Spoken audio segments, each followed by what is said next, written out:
This is Drew with Boomer Music Company, your band and orchestra experts since 1976, and thepodcastingstore.com, the one-stop shop for all things podcasting and remote learning. This is your weekend update. Welcome to another weekend update. I hope that you've been able to get out and enjoy this wonderful spring weather that really feels more like summer.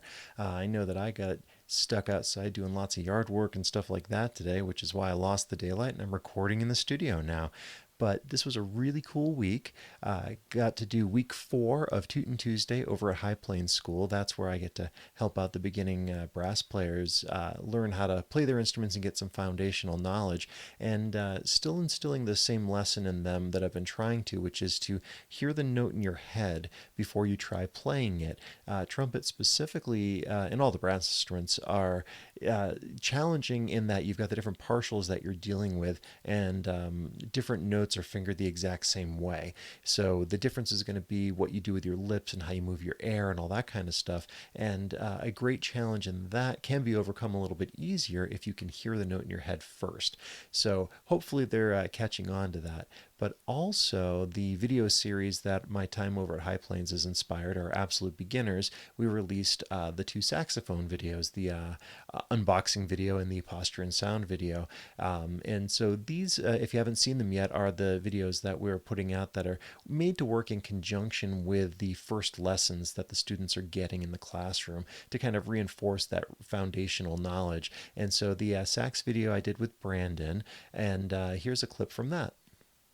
On the back of the horn, we see this is a thumb rest, and then this is your octave key right here.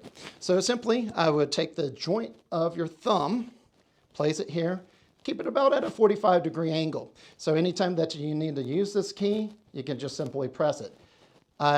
Do not rest it here and then press here like the game of pin your knuckle. So hopefully if you're an educator or just someone who plays an instrument, you can get some really great use out of those videos. And please, use them, disseminate them, tell people about them. They're out there so that people can learn.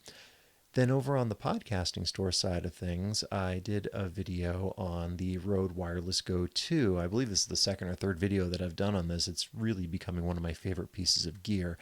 It solves a problem that I've had with wireless systems for a while now, which is when you're recording directly into a smartphone, monitoring the sound live is really difficult to do, but not on this one. So I made a video showing how easy it is to do on the Rode Wireless Go 2, and here's a clip from that. I've got the transmitter right here, and I'll clip that onto my shirt. And now we can use the 3.5 millimeter output and plug in the headphones. So I can put on the headphones and hear the sound live and monitor that when I'm recording somebody else. So really robust unit.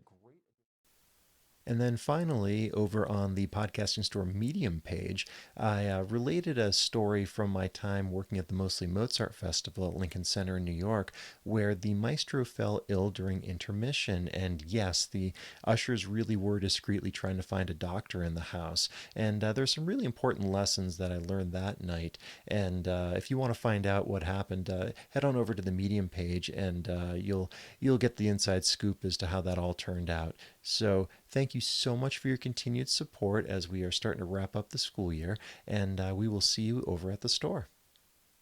If you enjoyed the weekend update, do me a favor and follow us on social media, subscribe to our YouTube channels, or visit our websites. This is Drew with Boomer Music Company and thepodcastingstore.com. Thanks for listening.